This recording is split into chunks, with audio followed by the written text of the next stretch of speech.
오늘 저와 여러분이 살고 있는 현실 세계는 또 어떻습니까? 부동산과 학벌, 권력과 욕망이 숭상되는 시대입니다. 최고의 흠모 가치가 되어버렸어요. 여전히 우리들은 교회 다닌다라고 말하지만 우리의 삶을 가만히 돌아보면 신념과 가치 체계는 만몬으로 뒤바뀌어 있고 냉소적이고 소망 없는 교회 생활만 하고 있는 건 아닌가, 우리가 돌아볼 필요가 있는 거예요. 이 땅에서 나그네로 지낼 때 두려움으로 지내라 라고 편지하고 있는 거예요. 그런데 이 두려움의 대상은 세상이 아닌 겁니다. 우리가 이 땅에 나그네로 살 때에 이 땅의 현실의 두려움이 아니라 우리가 아버지라고 부르는 하나님을 두려워하고 살아라, 이렇게 편지하고 있는 겁니다. 왜요? 하나님은 말씀에 나온 것처럼 우리의 외모, 우리의 겉모습, 우리의 사회적 신분, 우리의 실력을 보지 않으시고 각 사람의 행위대로 심판하시는 이이기 때문에 그렇습니다. 그 하나님이 우리의 아버지이시기 때문에 그런 거예요. 우리가 이 땅을 살아갈 때 이렇게 살다가 죽을 것 같다는 두려움이 밀려오잖아요. 정말 내 친구들 말대로 예수님 때문에 내 인생이 허비되고 있는 건 아닌가? 교회에서 말하는 하나님 나라의 가치가 아니라 세상이 말하는 괜찮다라고 말하는 길로 빨리 돌아가야 되는 거 아닌가? 그런 두려움에 사로잡힌 유배된 교회들에게 하나님은 이렇게 편지하세요. 예수 그리스도를 죽은 자 가운데서 부활하게 하심으로 말미암아 우리를 거듭나게 하사 산 소망이 있게 하시며 썩지 않고 더럽지 않고 쇠하지 아니하는 유업을 있게 하시나니,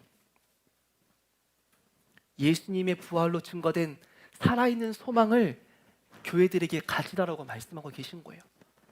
그렇기에 우리의 삶이 이 땅에서 초라한 나그네의 살처럼 보일지라도 부활의 산 소망을 가지는 삶이 진짜 삶이라는 겁니다.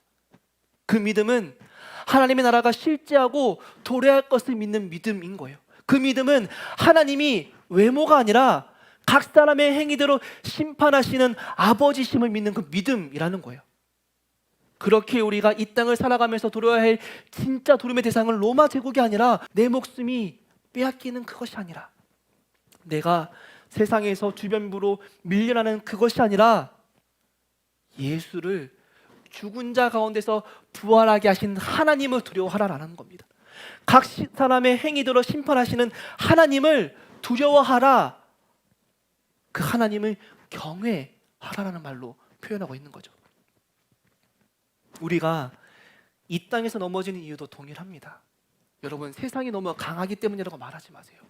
세상이 아무리 강해도요, 우리에게 하나님 나라에 대한 소망, 예수를 부활하게 하신 그 하나님의 능력에 대한 소망이 있으면 우리는 절대 돌아설 수가 없는 거예요. 우리가 소망을 잃어버렸기 때문에, 세상이 강한 것이 아니라 우리 안에 살아있는 소망이 없기 때문에 넘어지는 겁니다. 하나님은 교회들에게 동일하게 말씀하세요. 히브리 노예들이 애굽을 탈출했던 것처럼 로마 제국의 질서에서 탈출해라, 마음에 허리를 동이라 라고 말씀하고 계시는 겁니다. 이 마음은요, 감정적인 거나 의지적인 것을 말하는 것이 아니고 이 원어를 보면 생각, 가치관, 판단 같은 이 내적 자원을 통틀어 말하는 거예요. 그러니 진리에 대해서 올바르게 분별하고 판단하고 가치관을 가지라라는 거예요. 그 뒤에 근신하라는 말이 있잖아요. 이 말은 취하여 정신을 잃어버리지 마라라는 말입니다. 깨어 있으라라는 말이에요. 취한다라는 말은 통제력을 잃어버리는 거죠. 처음에 우리는 돈이든 권력이든 자리든 내가 통제할 수 있다고 믿습니다. 그런데 어느 순간 통제력을 잃고 돈의 노예, 권력의 노예, 자리의 노예가 되어 살아가기가 참 쉬운 게 우리의 인생이라는 거예요. 이 각 사람의 행위대로 심판하시는 하나님을 믿고 소망하게 되면 로마 제국이 끝이 아니라 하나님 나라가 있다라고 소망하게 되면 우리를 부르시는 이가 거룩한 이시기 때문에 우리도 모든 행실에 거룩해야 된다는 것을 알게 되면 우리의 삶은 더 이상 세상에 지니는 삶으로 초라함만으로 살아가지 않을 거예요.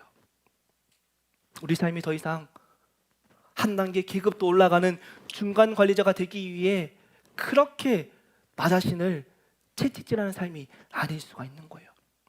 예배의 형식에 종교적인 행위들의 거룩함만 고집하는 껍데기와 같은 종교인이 아니라 우리의 일상에서 거룩한 이처럼 우리의 삶에서도 우리의 거룩이 무엇인지, 내 인생의 반모퉁이는 무엇인지를 기억하면서 모든 행실 가운데 거룩함으로 채워가는 그것이 흩어진 나그네의 삶이고 유배된 교회들의 삶이라는 거예요. 여러분, 그런데 이 거룩함이 힘들어 보일 수도 있는데요, 신기한 게 있어요. 여러분, 진짜 하나님을 예배로 만나게 되면요, 하나님 말씀은 내 삶에 레마로 붙잡게 되면요, 내가 나만을 위해서 싹싹 영끌어야 됐던 이 반모퉁이가 점점점 커지는 일을 발견할 겁니다. 내 것이 내 것이 아니고 하나님의 것임을 고백하는 그 고백이 노래처럼 나오게 될 거예요. 내 밭은 나만을 위해서 더 내 고가를 채우기 위해서 존재하는 것이 아니라 고아와 과부와 객과 나그네들의 생명이 될 수 있는 거구나. 그래서 내게 더 기쁜 일은 내 밭이 더 넓어지는 것이 아니라, 내 밭의 수확률을 높여서 더 큰 부를 쌓는 것이 아니라, 내 반모퉁이가 점점점 넓어지는 그것이 내게 더 큰 기쁨이 된다라는 거예요.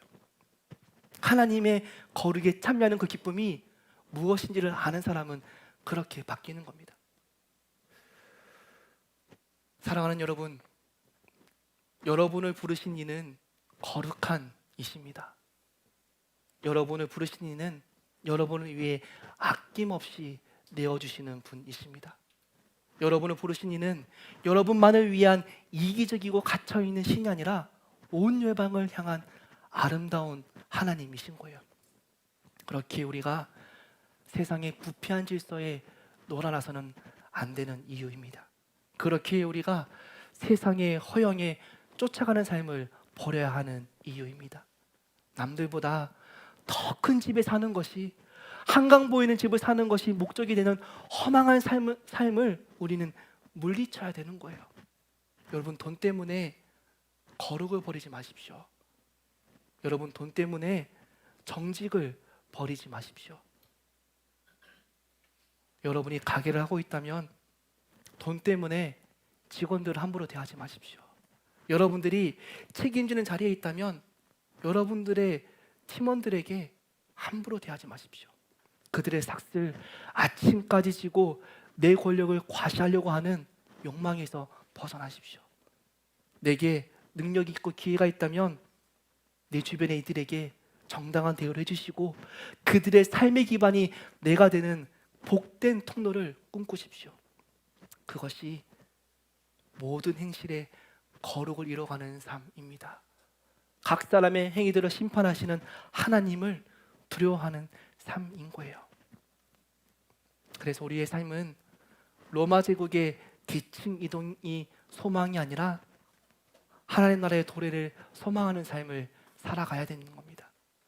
우리는 예수 그리스도의 핏부림을 통해서 이 세상에서 출애굽하게 된 하나님의 소유라는 거예요.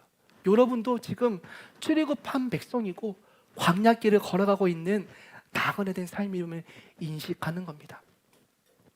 너희는 그를 죽은 자 가운데서 살리시고 영광을 주신 하나님을 그리스도로 말미암아 믿는 자니 너희 믿음과 소망이 하나님께 있게 하셨느니라.